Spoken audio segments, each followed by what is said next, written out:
بسم الله الرحمن الرحيم، والصلاة والسلام على أشرف المرسلين سيدنا محمد صلى الله عليه وسلم. ازيكم حبايبي؟ عامل ايه؟ يا رب تكونوا بخير وسعادة يا رب دايما. طبعا هنعمل حاجة، احنا عندنا فاكهة والدنيا حر، هنعمل ايه؟ مش هتبقى كلها بقى جيلاتي وحاجات كده، لا هي هتبقى شبيهة بالجيلاتي، لكن احنا هنعمل عصاير وهنعمل حاجات كده زي ايه تتاكل بالمعلقة، بس هي فواكه يعني او سلطة فواكه بس مطحونة. وتتلجيها برضو في الفريزر وتطلعيها تاكلوا منها كده، حاجة كده جميلة قوي. هي برضو شبيهة بالجيلاتي بس مش طريقة الجيلاتي خالص.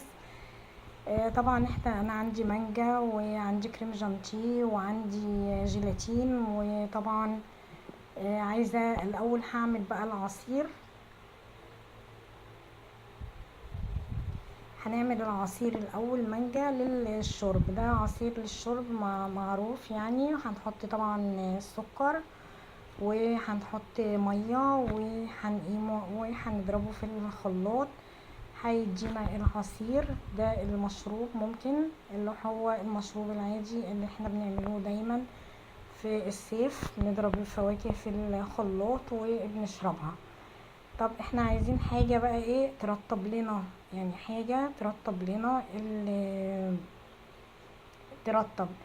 هي شبيهة بالجيلاتي بس مش مكونات الجيلاتي، هي عبارة عن لسه بقى. طبعا انا بعمل العصير الاول وبعدين هنخش بقى على السلطة الحلوة دي. هي مجموعة سلطات كده بتتلجيها برضو في الفريزر، بتسيبيها لما تطلعيها من الفريزر بتسيبيها تهدى شوية، بتطرى شوية. هي فواكه طبيعية خالص بس متضافلها جيلاتين ومتضافلها كريم جانتيه، وبتتاكل بالمعلقة كده، حاجة كده تحفة، حاجة جميلة. حاجة ايه ترطب الجسم في الجو الحر ده. خلاص المشروب انا عملته، يعني انا بوريكم ان الفواكه ممكن تعملوا منها كذا حاجة، عصاير وتعملوا منها كمان مأكولات، يعني تاكلوها مثلجة كده. هي زي سلطة الفواكه. ممكن تطحنيها قوي بالجيلاتين وتعمليها بكيس الحلواني وتديها شكل كده زي السلطات، زي ما عايزة تطلعي حطيها في قوالب وتطلعي منها وتاكلوا. حلو جدا برضو، حاجة كده جميلة. هنا طبعا دي كانت معلقتين جيلاتين، وطبعا هنعملوها بمية تلج عادي، مية من الحنفية عادي او مية ساقعة عادي. بس هي جميلة جدا، يعني طريقة حلوة والله هتعجبكم قوي. هتاكلوها زي سلطة كده بالمعلقة. حلوة خالص. طبعا هنحط جيلاتين وكمان هنحط له كريم جانتيه وكمان هنحط له سكر، وطبعا هنضربها في الخلاط وهنحطها في قوالب، في قالب كده، ونشيلها برضو في الفريزر. بنطلعها وقت الواحد لما يعوز ايه يبقى محتاج حاجة مثلجة كده ياكلها، فبيطلعها من الفريزر وبياكلها. بتبقى عادي كده جميلة جدا. دي ممكن تعمليها زي ما قلت لكم، بتحطيها سلطات كده. مجموعة الفواكه دي بس مش جيلاتي، يعني مش طريقة الجيلاتي خالص. هي تتاكل زي سلطة فواكه كده بس. بتحطي القوالب كلها وبتاكلوا منها ماشي عادي، وبيبقى طعمها حلو ومغذية، هي فواكه يعني. طبعا هنا المكونات بقى تتضرب كلها في الخلاط،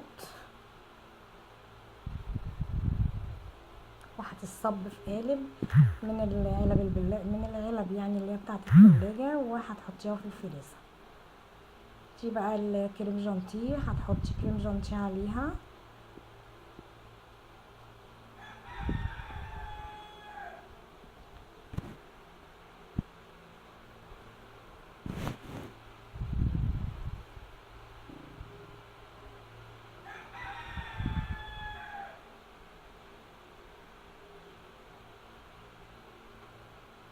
هنعمل برضو، كان عندي برضو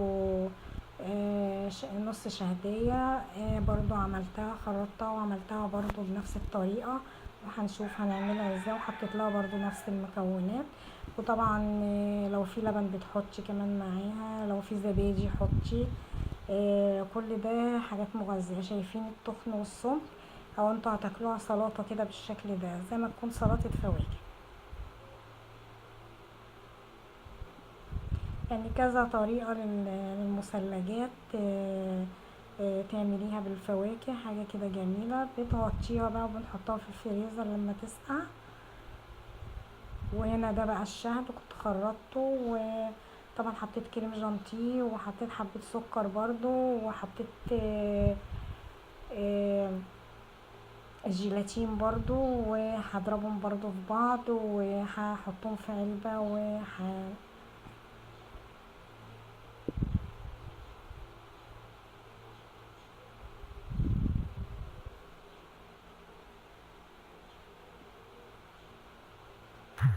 عندك كانتالوب هتعملي فيه كده، عندك تفاح هتعملي فيه كده برضو. اي حاجة اعملي فيها كده هتبقى مجموعة فواكه عندك. شايفين برضو هو تخين اهوت. وهنحطه في الفريزر هيجمد طبعا، وياكلوها مثلجة كده حاجة كده جميلة.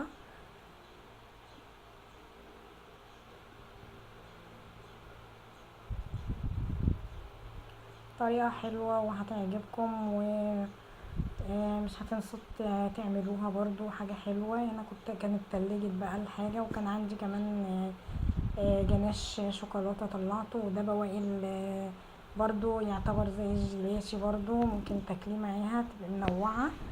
وهنا طبعا تتلجوا كلهم. انت بتاخدي وبتحطي في اطباق للي عايز.